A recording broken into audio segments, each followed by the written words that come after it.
Dulu orang tua kalian begitu bahagia saat kalian lahir di dunia. Dunia yang penuh dengan keindahan, namun juga syarat akan uji dan coba. Mereka tersenyum haru di saat kalian menangis, menaruh kelegaan saat kalian keluar dari rahim ibu kalian gitu. Mereka itu memiliki harapan-harapan besar terhadap kalian, terhadap waktu kalian, terhadap kesehatan kalian, terhadap waktu luang kalian, kekayaan yang kalian rasakan kelak, dan tentang semua hidup kalian. Mereka selalu menyelipkan harapan-harapan dalam setiap lantunan doa. Andai kalian tahu segala apa yang kalian lakukan menjadi perhatian yang sangat besar. Mereka senantiasa ingin tahu agar kalian tidak terjerumus ke dalam lubang kehinaan. Mereka ingin kalian menjadi manusia yang berguna untuk bangsa dan agama. Sungguh, jika kalian menyadarinya, setiap orang tua tidak pernah mengharapkan jasa-jasanya dibalas itu.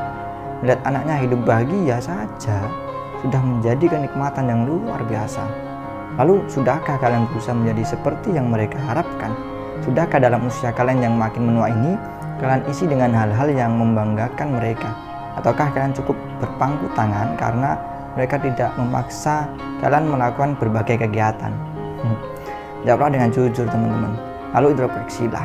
Jika kalian belum melakukannya atau tidak mau berusaha melakukan perubahan-perubahan dahsyat dalam hidup kalian, maka kalian termasuk orang-orang yang rugi dan rugi-ruginya. Yang pertama, jadi rugi masa sehat Anda. Dan masa sehat sungguh murah meriah. Kita bisa melakukan ini dan itu gitu. Namun saat sakit, masa sehat menjadi sangat mahal dan membuat kita kehilangan banyak momen berharga karena terpaksa, ya kan? Karena dengan terpaksa kita harus terbaring lemah atau beristirahat di rumah gitu. Saat fisik kita sakit, kita tidak mampu berpikir dengan jernih. Karena otak kita harus membagi pusat fokus kepada dua hal, berpikir dan rasa sakit. Ingin merencanakan sesuatu menjadi malas, ingin membuat langkah baru ya menjadi enggan. Dan untuk sekedar membagikan ide saja itu loh, rasanya makin membuat badan tidak karuan ya. Nah, yang kedua nih, rugi masa muda kalian. Masa muda adalah masa yang sangat berarti. Sangat muda saat sudah berlalu, maka kita tidak bisa mengharapkan datang kembali gitu. Nah, bagaimana dengan masa muda kalian?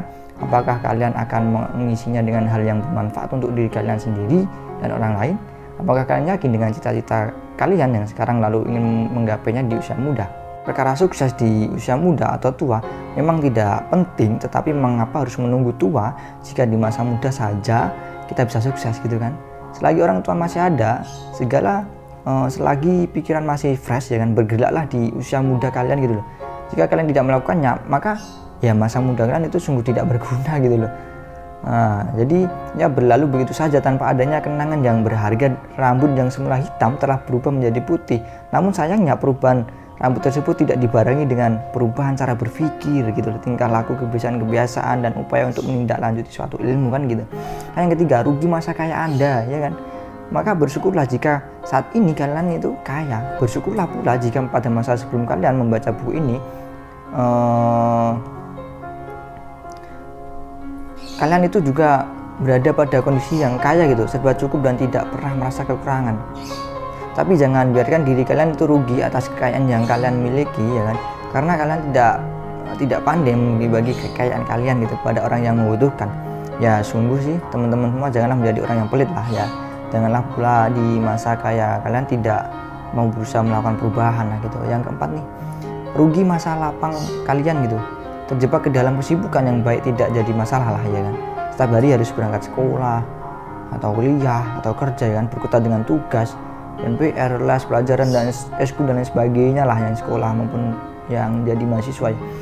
Setiap hari harus keluar rumah menuju tempat kerja karena motivasi yang kuat untuk menafkahi keluarga, berhubungan dengan banyak orang, kerja lembur, dan berusaha menjadi karyawan yang baik ya kan. Jelas rutinitas yang menyibukkan kita itu bersifat baik, menguntungkan dan bermanfaat karena masa lapang kita menjadi bermanfaat. Tapi sibuk dengan persoalan yang bukan menjadi urusan kita adalah sibuk dengan hal-hal yang kurang baik, hanya akan merugikan diri kita sendiri. Padahal masih banyak peran yang dapat kita lakukan sebagai manusia, termasuk melakukan beragam tindak lanjut. Maka isilah waktu luang kalian dengan kegiatan yang memang membangun pola pikir kalian menjadi manusia berpikir yang jitu gitu. Apa yang kalian peroleh dari membaca buku, pelatihan, atau seminar, semuanya lah, memiliki kantung ilmu yang tidak sedikit gitu. Maka sisakanlah beberapa jam yang kalian miliki untuk memikirkan rencana tindak lanjut sampai pada tahap mengoptimalkan kemampuan diri. Ya, ini tidak akan mungkin membuat kalian rugi lah teman-teman. Sebaliknya, jika kalian akan menjadi manusia yang beruntung, maka masa lapang kalian tidak berlalu dengan sia-sia gitu, dan lebih bermanfaat bagi orang gitu loh. Nah, yang kelima nih, rugi masa hidup kalian. Dunia ini mungkin panggung sandiwara sih ya, ceritanya mudah berubah ya kan. Tapi hidup memberikan kesempatan kepada kita untuk memiliki peran bagaimana yang kita inginkan. Nah, itu tergantung kita masing-masing. Peran menjadi orang miskin, suka meminta-minta, plagiator, penjahat, atau pernah menjadi orang yang tidak bertujuankah yang didambakan, kan gitu. Atau pernah menjadi orang sukses, kaya raya, suka membantu sama, berprestasi terus dalam bidang ya kan. Atau pernah menjadi seorang motivator kelas dunia yang didambakan oleh kita gitu loh. Jadi panggung sandiwara ini memberikan ruang gerak yang sangat luas untuk kita ya kan.